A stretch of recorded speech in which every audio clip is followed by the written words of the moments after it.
Nous sommes un lycée dans un endroit absolument merveilleux, aux confins des Pyrénées-Orientales, la dernière vallée avant l'Espagne. Et malheureusement, on est un peu enclavé culturellement. Il y a des très belles choses à serrer, mais c'est très insuffisant pour un lycée.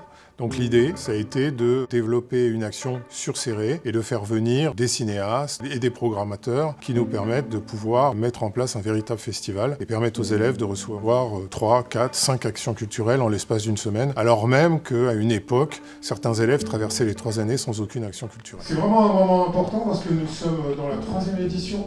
C'est-à-dire que parmi nous, il y a des élèves qui ont déjà fait 3 éditions du Frontières Film Festival. On espère continuer encore longtemps. On est parti avec l'idée de faire un festival de cinéma sans qu'il y ait d'options de cinéma dans le lycée. C'était un petit peu inattendu. Comme je disais, on a mis la charrue avant les bœufs et maintenant c'est un peu l'inverse qui se passe. C'est-à-dire qu'il y a des envies de créer des options cinéma ou du moins de créer des classes qui soient en lien un peu toute l'année avec ça. Vous écoutez Tekit Radio. Nous sommes à Céré, dans la salle de l'Union, dans le cadre du Frontières Film Festival, un festival organisé pour les lycéens sur le cinéma. Est-ce que ça a du sens pour vous qu'il y ait autant de lycéens qui voient ces courts-métrages ? En fait, j'ai l'impression que de l'extérieur, le cinéma c'est quand même un truc hyper opaque où on ne sait pas trop comment ça se passe, on ne sait pas trop s'il faut de l'argent, s'il faut connaître des gens, s'il faut plein de choses. Et en fait, ça vient aussi un peu déconstruire tout ça. Le cœur du festival, c'est la projection donc, de courts-métrages. Il y a 2 programmes avec 4 courts-métrages par programme. Mais à côté, donc, c'est des ateliers, notamment donc, des bords plateaux. On a la chance cette année d'avoir la totalité des réalisateurs présents avec environ 1 heure d'échange où tous les élèves peuvent poser leurs questions.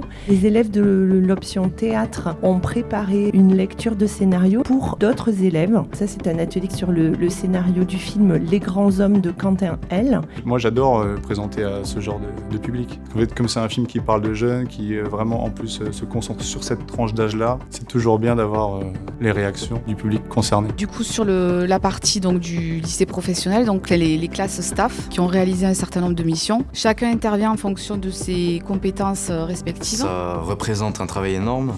On a beaucoup de missions différentes, on doit faire énormément de choses côté élèves.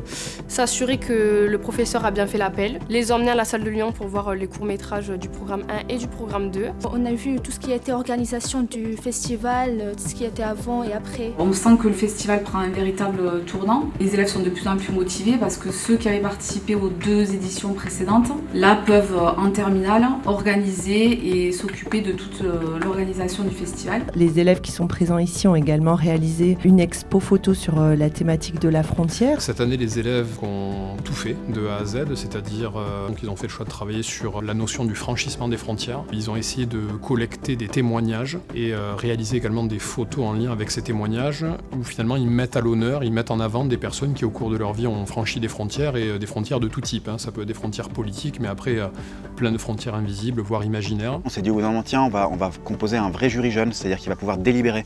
Et c'est un peu la caractéristique d'un jury en soi. Un groupe un peu motivé qui permet de se réunir tous les jours après des séances, de faire des premières délibérations et de débattre. Le débat, c'est hyper intéressant dans un festival. On nous demande d'être juste dans les choix, d'expliquer pourquoi, d'argumenter.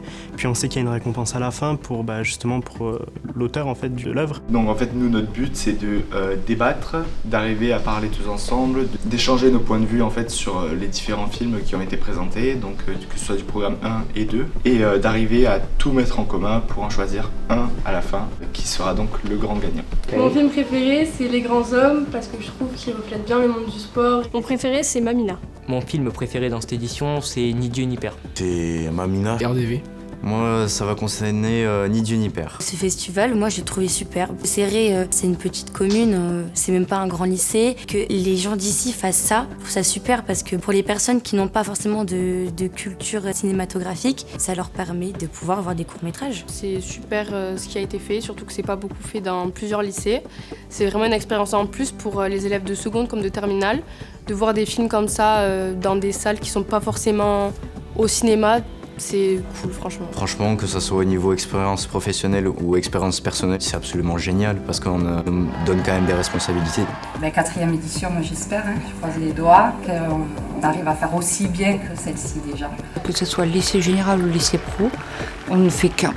Mais tout le monde se rassemble pour une même vision. Alors, quelle que soit la vision, si la frontière n'est pas la même pour certains, mais en tout cas, ça rassemble tout le lycée. Il y a une égalité parfaite.